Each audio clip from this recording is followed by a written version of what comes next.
Bun venit pe Dragoste și Mafie Românească, unde dragostea și emoția se întâlnesc în fiecare poveste. Pregătește-te să te adâncești în narațiuni captivante care îți vor atinge inima și îți vor trezi cele mai profunde sentimente. Astăzi avem o poveste specială care promite să te captiveze de la început până la sfârșit. Dacă îți plac poveștile care fac inima să bată mai tare, ești în locul potrivit. București, cu străzile sale vechi și clădirile impunătoare, era un oraș în care trecutul se îmbina cu prezentul într-un mod aproape imperceptibil. Pentru Anas Petrescu, fiecare colț al orașului avea o amintire, fiecare piață o poveste neterminată. La 35 de ani, devenise una dintre cele mai respectate restauratoare de la Muzeul Național de Artă al României. În fiecare zi, petrecea ore întregi restaurând picturi vechi, readucând la viață culorile și emoțiile uitate. Cu toate acestea, oricât de expert ar fi fost în a repara trecutul în operele de artă, Anas nu reușea să restaureze ceva mult mai prețios pentru ea, propria inimă.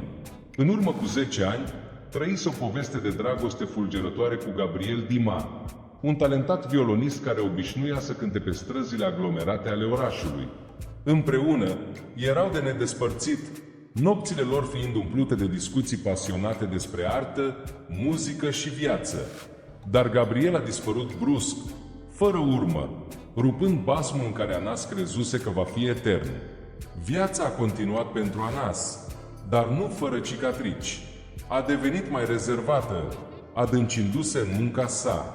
Apartamentul ei din centrul Bucureștiului, într-o clădire istorică din Belle Époque, avea o vedere perfectă spre aglomerata Calea Victoriei, dar în interior era o reflectare a inimii ei, tăcută, plină de ecouri ale trecutului. Totul s-a schimbat într-o după-amiază rece de toamnă. Vântul bătea puternic pe străzile înguste când Anas a primit o invitație neașteptată la o expoziție de artă intitulată Renașterea emoțiilor. Evenimentul urma să aibă loc la Ateneul Român, faimosul salon de concerte unde Gabriel obișnuia să se prezinte. Intrigată, a acceptat invitația, dar numele curatorului a surprins-o: Gabriel Dima. Inima ei a început să bată mai repede, așa cum nu se mai întâmplase de mult. Să fie același Gabriel pe care l-a iubit atât de mult? În seara expoziției, Anas s-a pregătit cu un amestec de nervozitate și speranță. În timp ce mergea pe străzile luminate de felinare vechi, amintirile i-au năvălit în minte.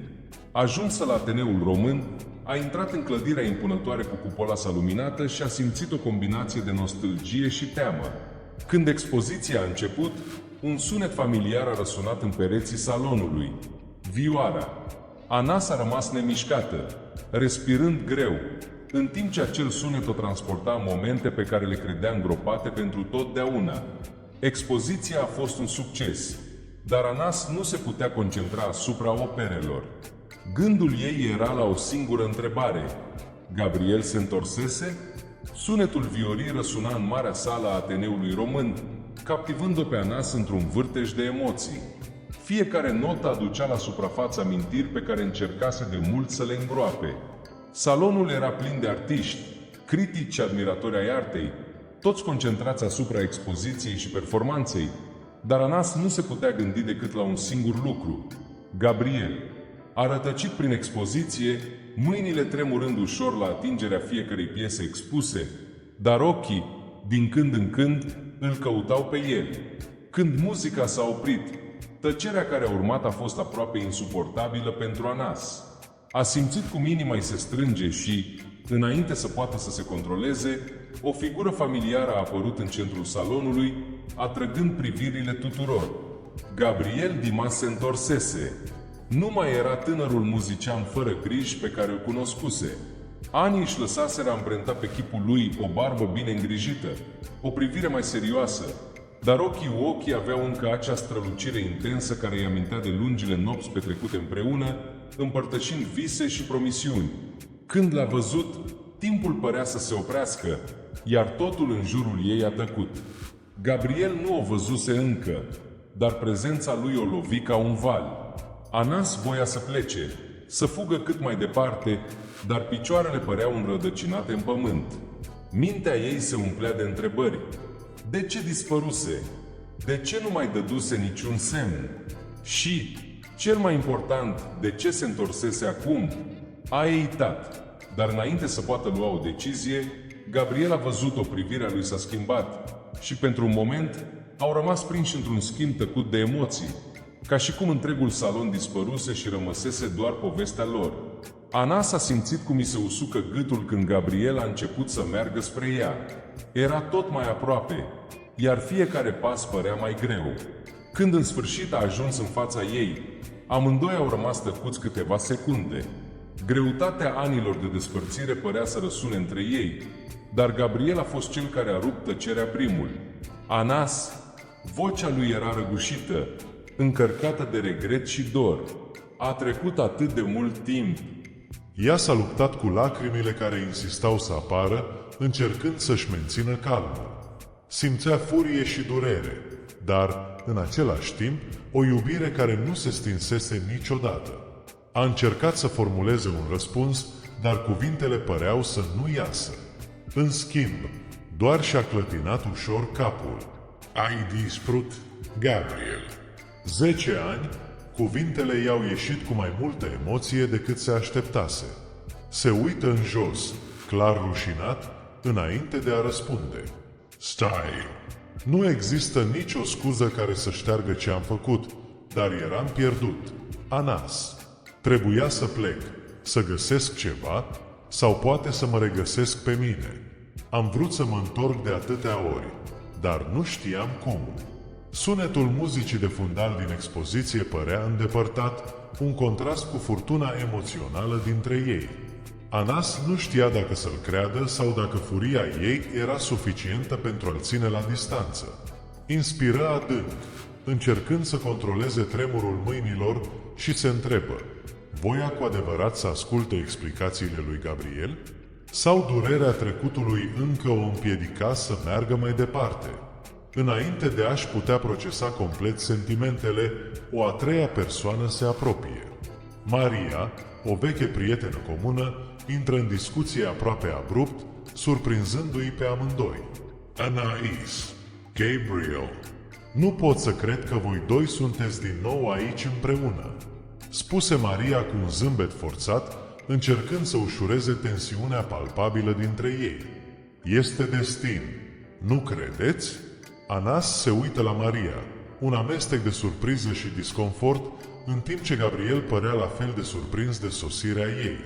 Maria, fără să realizeze profunzimea emoțională a momentului, continuă să vorbească, acum trăgându-le pe Gabriel într-o altă parte a expoziției. Gabriel, toată lumea vrea să afle despre următorul tău turneu. Trebuie să-mi povestești totul. Anas rămase nemișcată, observând cum Maria se îndepărta cu Gabriel, în timp ce el se uita înapoi, cu privirea fixată pe Anas, de parcă ar fi vrut să continue conversația. Dar, deocamdată, reuniunea lor fusese întreruptă. Anas simți un amestec confuz de ușurare și dezamăgire. Trecuseră ani pregătindu-se pentru un astfel de moment, pentru posibilitatea întoarcerii lui Gabriel. Dar acum, când el era acolo, toate emoțiile reprimate ieșiseră la suprafață într-un mod copăleșitor. În acea noapte, Anas se întoarse în apartamentul ei din București. Străzile luminate de lumina lunii, de obicei un refugiu de pace, păreau mai singuratice. Întinsă în pat, privind tavanul, se gândea la cuvintele lui Gabriel și la toate întrebările fără răspuns. Era posibil să-l ierte? Sau poate, mai important, putea să se ierte pe ea însă și pentru că încă mai simțea ceva pentru el? Nopțile în București au avut întotdeauna un aer misterios, dar în acea noapte, Anas nu reuși să găsească liniștea obișnuită. Amintirile reuniunii cu Gabriel răsunau în mintea ei. Întâlnirea, deși neașteptată, a adus la suprafață emoții pe care încercase să le suprime de mult timp. Explicația lui părea vagă și incompletă, dar ceea ce o tulbura cel mai mult era forța cu care inima ei încă reacționa la prezența lui. A doua zi s-a dus la muzeu ca de obicei, încercând să se distragă în mijlocul operelor de artă. Cu toate acestea, gândurile ei nu erau la picturile pe care le restaura. În timp ce lustrui cu atenție o pânză renascentistă, gândurile ei se întorceau la privirea aceea a lui Gabriel. Părea schimbat, dar oare era cu adevărat? Știa că va trebui să înfrunte situația direct, să găsească răspunsurile pe care le căuta atât de mult, dar teama de adevăr o ținea pe loc. Trecuse o săptămână de la expoziție și Anas nu mai auzise nimic despre Gabriel.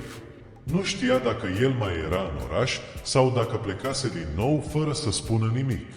Incertitudinea o rodea pe dinăuntru, iar tăcerea părea o tortură. Până când, într-o după-amiază ploioasă, un mesaj neașteptat îi ajunse pe telefon.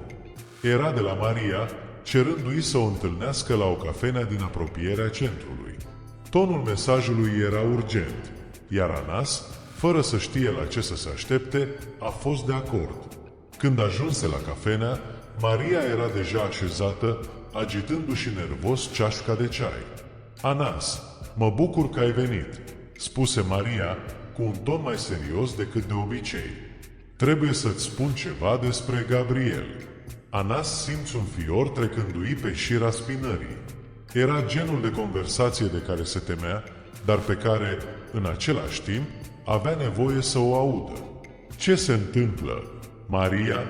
întrebă Anas, încercând să pară calmă. Maria inspiră adânc înainte de a continua. "Gabriel, nu a fost complet sincer cu tine. De fapt, nu te-a uitat niciodată." Anas, dar motivul pentru care a plecat în urmă cu 10 ani, Maria ezită, parcă cântărindu-și cuvintele înainte de a le rosti. Fugise de ceva sau, mai bine zis, de cineva. Anas încruntă sprâncenele, confuză. Fugea de cineva? Despre ce vorbești?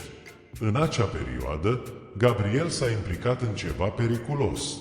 Nu știu toate detaliile, dar ceea ce mi-a spus este că era amenințat. A trebuit să plece în grabă și nu a vrut niciodată să te implice în asta. A crezut că, dispărând, te protejează. Revelația căzu ca o bombă în sufletul lui Anas.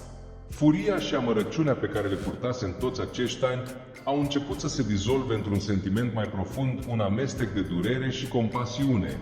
"Și de ce nu mi-a spus niciodată asta?" întrebă Anas, încercând să-și mențină vocea fermă, dar tremurul mâinilor o trăda. Maria se uită la ea cu tristețe. Credea că, dacă ți-ar fi spus, nu l-ai fi lăsat să plece. Nu știa cât va dura această situație sau dacă se va mai întoarce vreodată.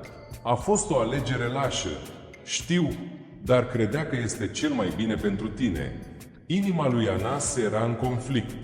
Pe de o parte, înțelegea disperarea lui Gabriel de a o proteja, dar, pe de altă parte, nu putea accepta faptul că el dispăruse fără să-i ofere șansa de a alege.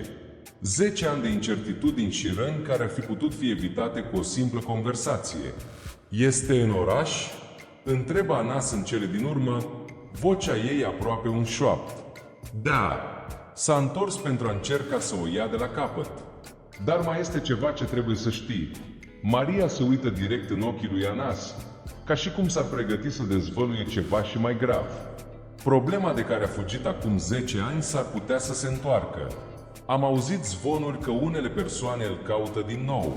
Anas simți cum pământul îi fuge de sub picioare. Umbra trecutului lui Gabriel încă plutea asupra lor, amenințând orice șansă de reconciliere.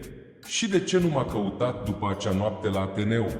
întrebă Anas, neînțelegând de ce Gabriel nu continuase conversația. Maria inspiră adânc din nou.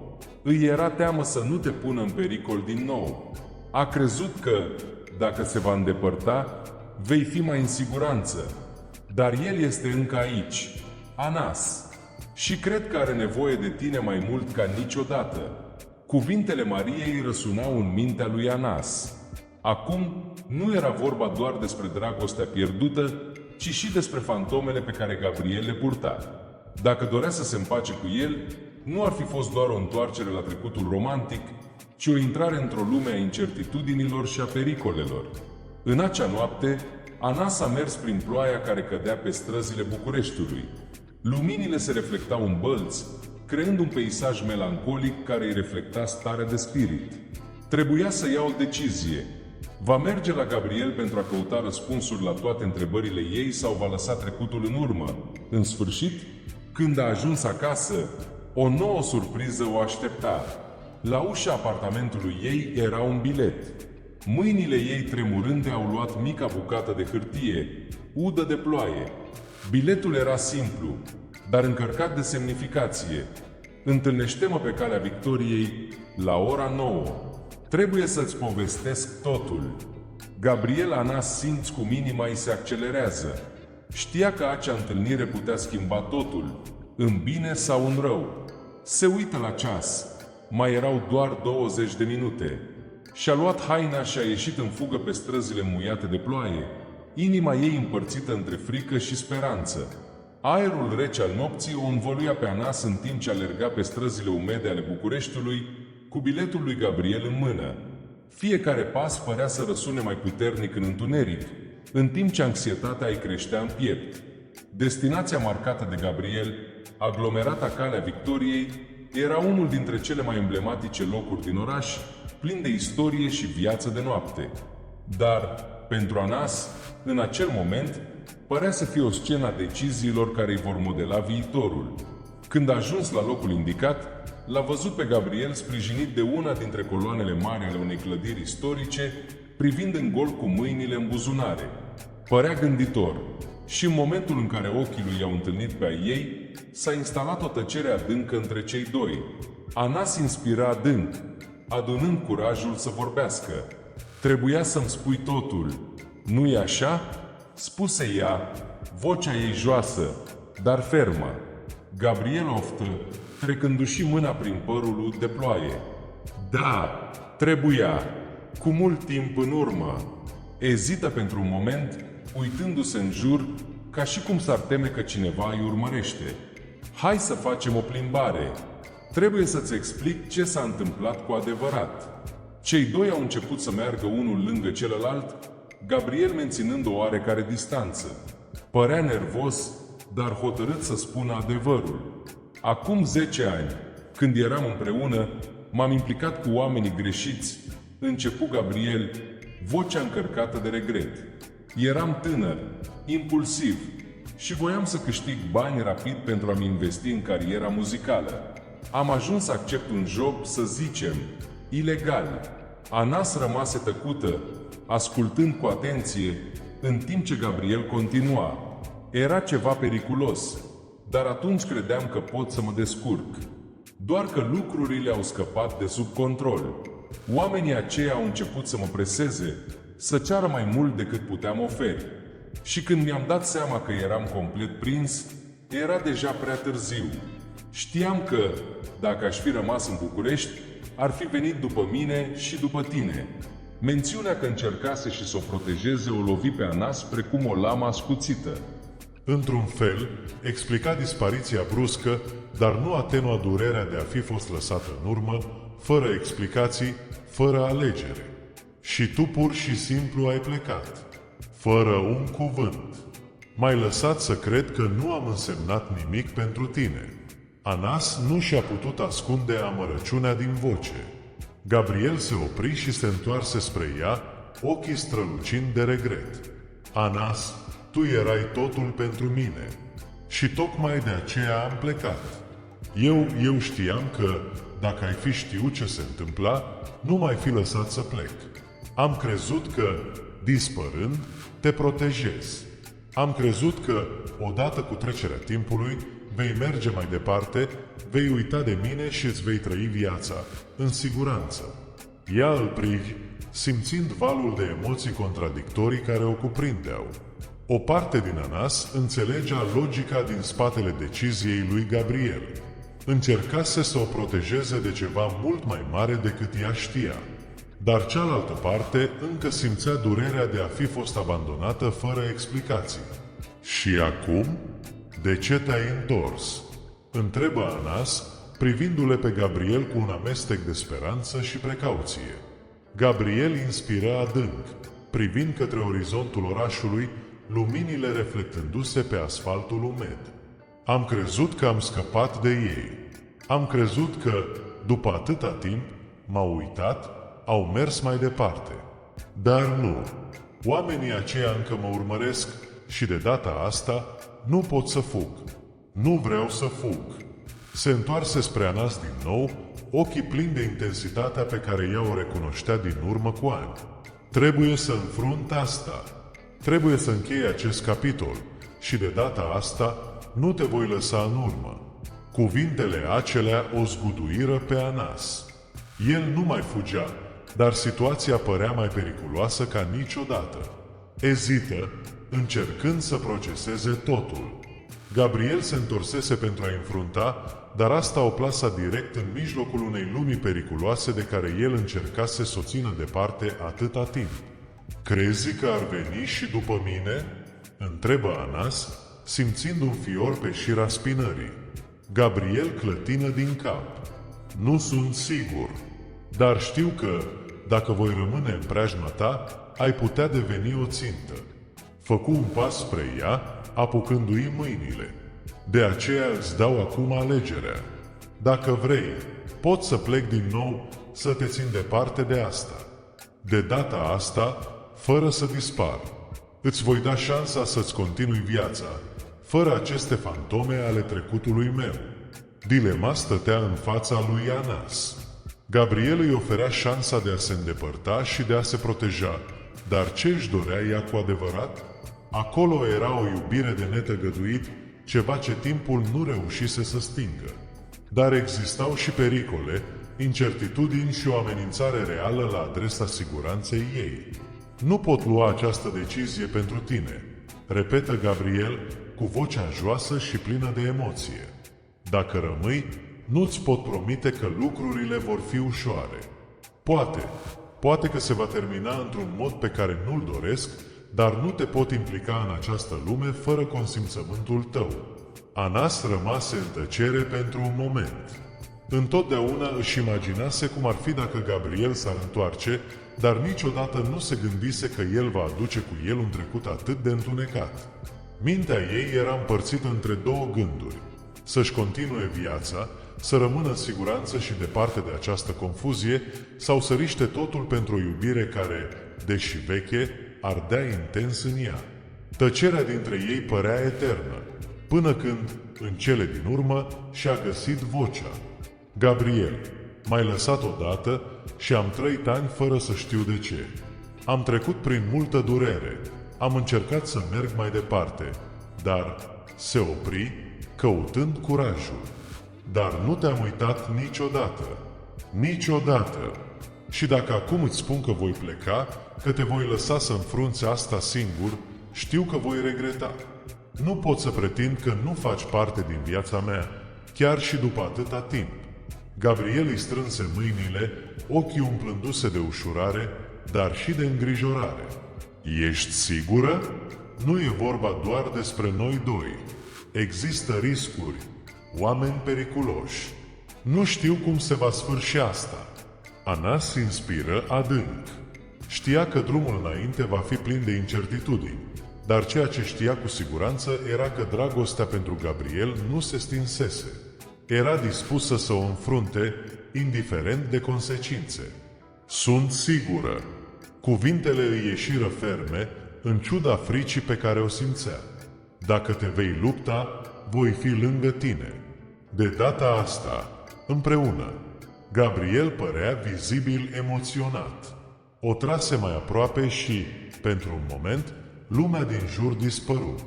Pericolele care îi înconjurau, incertitudinile viitorului, totul fu lăsat deoparte când el o îmbrățișă, cu un amestec de ușurare și dor.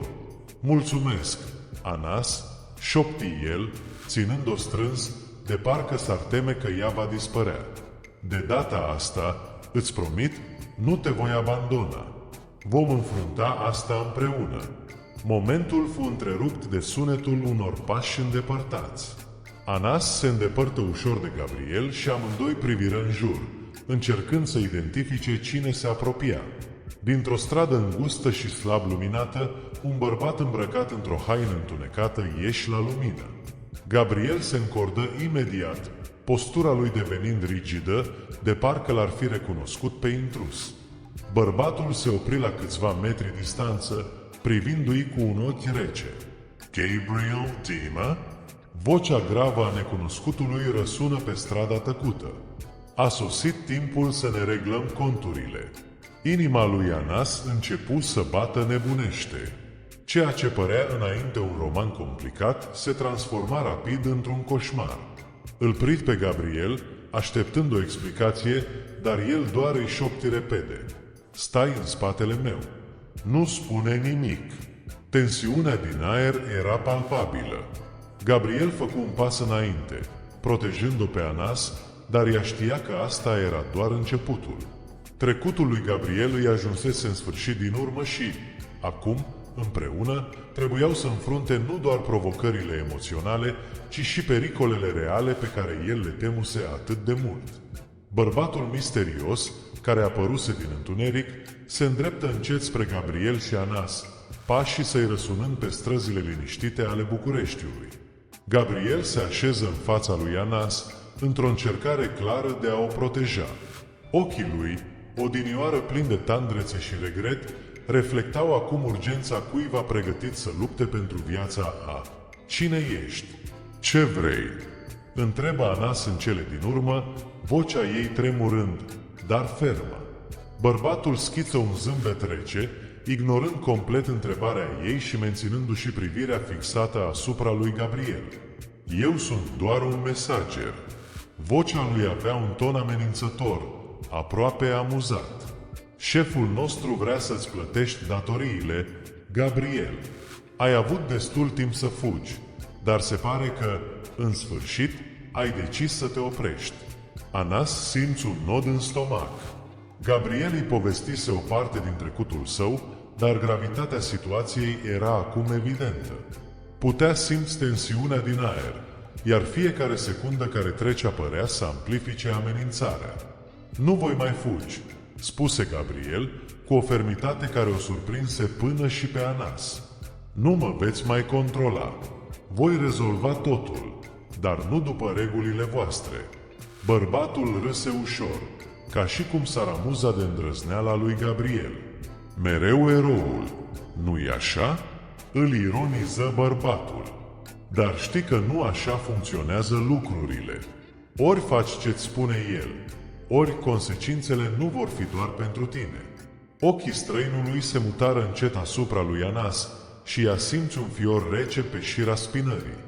Gabriel se așeză imediat mai în față, ridicând o mână, de parcă distanța fizică dintre ei ar fi putut o proteja de amenințarea implicită. Ea nu are nicio legătură cu asta, spuse Gabriel, cu ochii fixați pe bărbat. Dacă vă atingeți de ea, va fi sfârșitul pentru toți. Tensiunea dintre cei doi bărbați era aproape palpabilă. Străinul se apropie puțin mai mult, dar, înainte să poată spune ceva, un zgomot puternic de mașină întrerupse tăcerea. Un vehicul negru se opri brusc la colț, luminile sale clipind. Doi bărbați coborâră rapid, îndreptându-se spre Gabriel și Anas. Inima lui Anas începu să bată cu putere. Frica devenise aproape sufocantă, dar știa că fuga nu era o opțiune. Gabriel, pe de altă parte, era încordat, dar incredibil de calm. Anas, ascultă, îi spuse încet, fără să-și ia ochii de la bărbații care se apropiau acum. Când îți spun, fugi. Nu te opri până nu ajungi acasă. Te voi găsi, dar trebuie să fii în siguranță. Anas clătină din cap, refuzând să-l abandoneze. Nu te voi lăsa aici. Nu de data asta. Înainte ca Gabriel să poată protesta, cei doi bărbați înaintară. Unul dintre ei îl împinse pe Gabriel cu forță spre perete, în timp ce celălalt o ținea pe Anas sub control, împiedicând-o să se îndepărteze. Inima lui Anas bătea atât de tare încât simțea că va exploda. Opriți-vă! Strigă ea, luptând să se elibereze. Ce vreți? Bărbatul care îl ținea pe Gabriel îl trase mai aproape, murmurând ceva ce Anas nu reuși să audă, dar văzu cum fața lui Gabriel se înăspri. Părea să reziste la ceva, ca și cum ar fi dus o luptă internă. Îmi voi plăti datoriile, spuse Gabriel printre dinți, încercând să scape de forța bărbatului. Dar trebuie să mă lăsați în pace. Nu implicați pe nimeni altcineva. Barbattu la fit un zambet cynique. Nu așa funcționează lucrurile. Gabriel, știi bine asta. Pe măsură ce tensiunea creștea, Anas simți cum panica se accentua în interiorul ei. Nu putea permite ca totul să se termine așa, într-o alee întunecată, fără răspunsuri și cu Gabriel la mila unor oameni atât de periculoși. Trebuia să facă ceva. Atunci, într-un impuls de curaj, Anas făcu ceva neașteptat. Cu o mișcare rapidă, reuși să se elibereze din mâinile bărbatului care o ținea și se năpusti spre Gabriel, surprinzându-i pe agresori. Îl apucă de braț pe Gabriel și, înainte ca bărbații să poată reacționa, strigă: "Dacă într-adevăr vă este dator, puteți să mă luați și pe mine cu el. Nu-l voi lăsa singur." Bărbații îi intrară pentru un moment, surprinși de îndrăzneala lui Anas. Gabriel, pe de altă parte, rămase uluit. "Nu, Anaeș!" Încercă să o tragă înapoi, dar ea își menținu poziția. "Nu te voi lăsa să lupți singur," spuse ea, cu o voce fermă, ochii ei sfidând atât pe Gabriel, cât și pe bărbații din jur. Bărbatul care conducea confruntarea a oprit cu o expresie de ușoară surpriză, dar apoi un zâmbet a apărut pe buzele sale. "Ești curajoasă, fată!" Făcu un pas înapoi, gesticulând către ceilalți bărbați să se retragă și ei. "Bine! Uite ce vom face! Îți vom da o șansă, Gabriel! Dar aceasta este ultima ta șansă. Dacă eșuezi, data viitoare nu vom mai fi atât de generoși." Cu aceste cuvinte, bărbatul făcu un semn către ceilalți, care îi eliberară pe Gabriel și Anas. Fără să se uite înapoi, se îndepărtară spre mașină, lăsând cuplul singur în întunericul străzii. Ușurarea fu imediată, dar emoțiile erau încă la suprafață. Gabriel, încă în șoc din cauza a ceea ce făcuse Anas, o trase aproape și o îmbrățișă strâns. "De ce ai făcut asta?" întrebă el, cu vocea răgușită de emoție. "Puteam să te pierd." Anas îl privi, ochii plini de determinare. "Pentru că nu vreau să te pierd din nou. Gabriel, indiferent de pericol, îl vom înfrunta împreună." El o privi adânc în ochi, cu ochii strălucind de un amestec de iubire, recunoștință și regret. Acela era momentul care îi unea definitiv, nu doar din dragoste, ci și din decizia de a înfrunta provocările împreună. "Vom rezolva asta," spuse Gabriel, cu vocea mai hotărâtă ca niciodată. "Și când totul se va sfârși, îți promit că vom avea viața la care am visat mereu." Anas zâmbi, ștergând o lacrimă care îi scăpase, știind că drumul înainte va fi dificil, dar acum erau împreună și asta făcea toată diferența. În zilele care au urmat confruntării de pe calea victoriei, tensiunea încă plutea în aer. Anas și Gabriel, acum mai uniți ca niciodată, știau că aveau un drum lung de parcurs. Amenințarea bărbaților nu dispăruse complet, dar confruntarea îi oferise lui Gabriel o șansă de a se răscumpăra și de a încheia definitiv legăturile cu trecutul său întunecat. Gabriel petrecu ore întregi în întâlniri secrete cu avocați și autorități, hotărât să înfrunte situația în mod direct. Știa că, dacă dorea o viață alături de Anas, trebuia să scape de oamenii care încă îl urmăreau, să-și rezolve datoriile și să-și curețe numele. Pentru asta, a încheiat acorduri, a plătit ce datora și a luat măsuri pentru a se asigura că el și Anas erau în siguranță. În această perioadă, Anas a fost cel mai mare sprijin al lui. Chiar și știind riscurile, a rămas alături de Gabriel, oferindu-i forța de a-și înfrunta temerile. Dragostea lor, care fusese întreruptă timp de un deceniu, înflorea acum într-un mod mai matur, construită pe încredere, curaj și, mai presus de toate, iertare. Într-o dimineață, în timp ce Anas se pregătea să meargă la muzeu, Gabriel o surprinse cu o veste. "Am reușit să rezolv totul," spuse el, cu ochii încărcați de ușurare. "Au fost de acord să încheie totul. atâta timp cât mi-am respectat partea din înțelegere. Sunt liber, Anas. Suntem liberi. Ia simți cum o avalanșă de emoții îi invadează inima. Toată greutatea amenințărilor care plutea asupra lor părea să se risipească deodată. Gabriel o trase în brațele sale și o îmbrățișă cu putere, ca și cum ar vrea să se asigure că nu o va mai pierde niciodată. Nu-mi vine să cred, spuse Anas, râzând nervos. În sfârșit suntem liberi să ne trăim viața, fără alte umbre. Gabriel o prinse de față, ochii lui strălucind de recunoștință. Nu aș fi putut face asta fără tine. Dacă nu ar fi fost pentru curajul tău în acea noapte, încă aș fi fugit. Et me salva, Anaïs. De mai multe ori. Se sărutară, un sărut încărcat de promisiuni ale unui viitor care înainte părea îndepărtat, dar care acum era la îndemâna lor. Gabriel și Anas erau, în sfârșit, pregătiți să trăiască dragostea pe care destinul le o întrerupsese cu un deceniu în urmă. Câteva luni mai târziu, viața în București părea să se fi întors la normal. Gabriel revenise în lumea muzicii, acum cu o perspectivă nouă asupra vieții și a scopului său. Concertele sale la Ateneul Român erau așteptate cu entuziasm, iar prezența lui Anas la fiecare reprezentat ei era un memento constant al tuturor lucrurilor pe care le depășiseră împreună.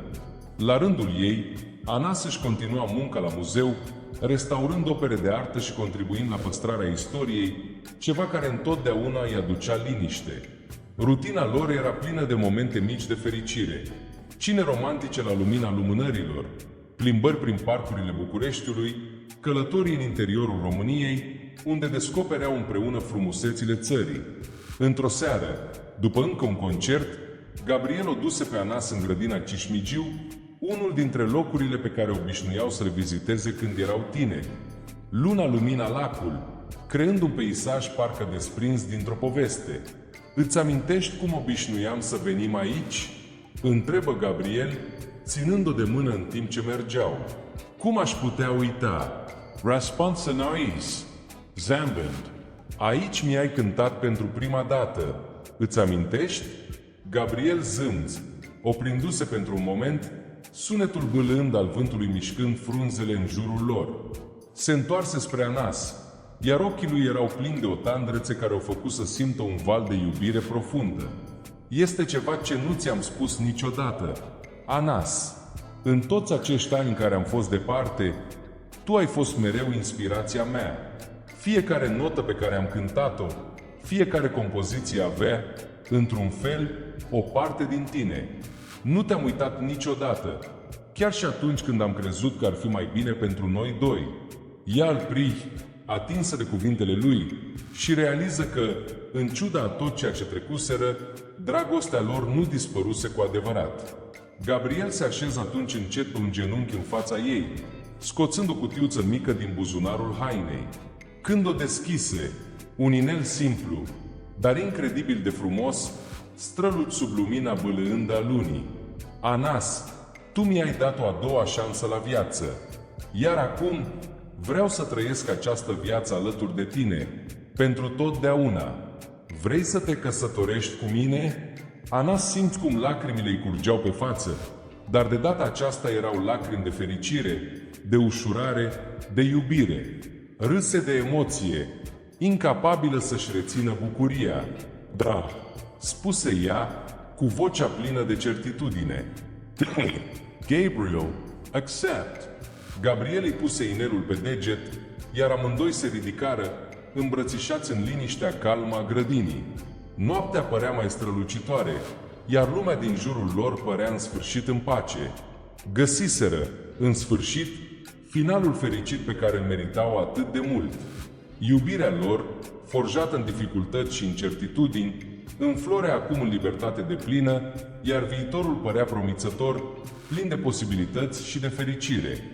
2 ani au trecut de la acea noapte magică în grădina Cismigiu, când Gabriel a cerut-o pe Anas în căsătorie.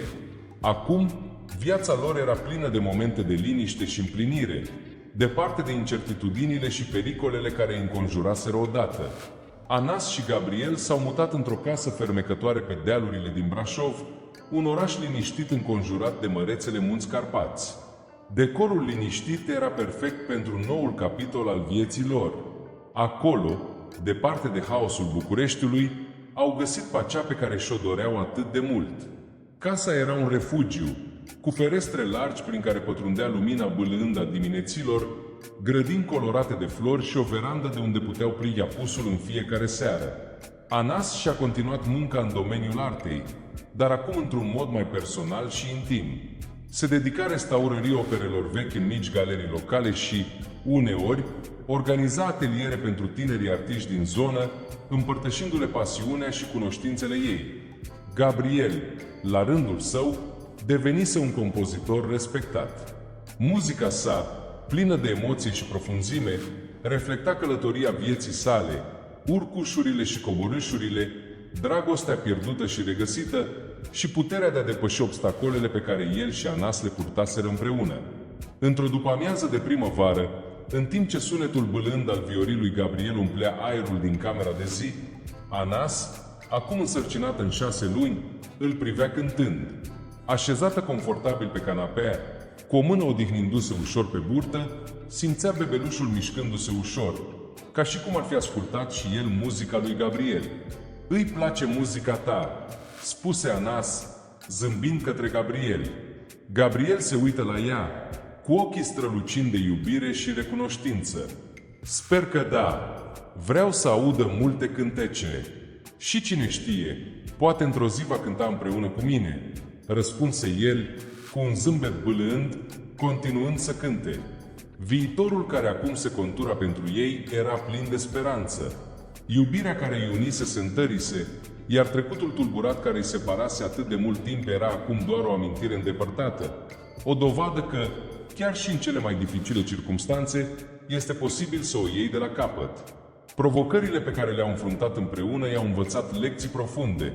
Puterea iertării, importanța încrederii și, mai presus de toate, forța iubirii adevărate.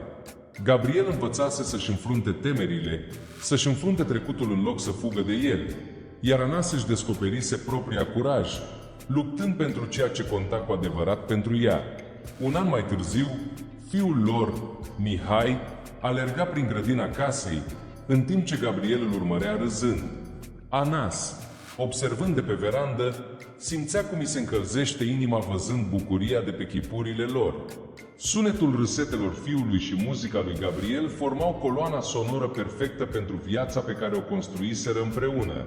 În ochii lui Mihai, Anas vedea reflexia viitorului pe care îl visaseră atât de mult. Casa, acum plină de viață, era o dovadă că, în ciuda umbrelor trecutului, ei își găsiseră în cele din urmă lumina. Bucureștiul, cu amintirile întâlnirilor și regăsirilor, era mereu prezent în inima lor, dar Brașovul le oferea un nou început, departe de furtunile pe care le înfruntaseră. Într-o după-amiază specială, Gabriel, așezat la pian, începu să cânte o nouă melodie, bâlândă, liniștită și plină de semnificație. Anas se apropie și, în timp ce l-asculta, își aminti de toate momentele în care sunetul muzicii lui Gabriel o liniștise, o făcuse să se simtă acasă și îi amintise de iubirea care îi unea. "Asta este pentru tine," spuse el, privind-o adânc în ochi. "Am numit-o drenaștere, pentru că asta mi-ai oferit tu, o a doua șansă de a trăi, de a iubi, de a fi cine sunt." Anas zâmb, cu ochii umezi de emoție. "Ne-am ronăscut împreună, Gabriel, și acum avem viitorul la care am visat mereu." În timp ce melodia umplea camera, Anas reflecta la călătoria care i-a adus până în acest punct. Dragostea, oricât de complicată și plină de provocări, s-a dovedit a fi mai puternică decât timpul, decât greșelile și regretele. Nu doar că s-au regăsit unul pe celălalt, s-au redescoperit. Și asta, știa ea, era cea mai mare victorie dintre toate. Acum, împreună, erau pregătiți pentru orice le-ar fi rezervat viitorul. Sigur că, indiferent de ce s-ar întâmpla, se vor avea mereu unul pe celălalt. Dacă această poveste te-a emoționat, Nu uita să dai un like și să o împărtășești cu prietenii tăi. Și, desigur, abonează-te la canal pentru a nu pierde nicio poveste plină de pasiune. Comentează mai jos ce ai simțit și ce teme ai dori să vezi în poveștile viitoare. Ne vedem data viitoare, aici pe Dragoste și Mafie Românească.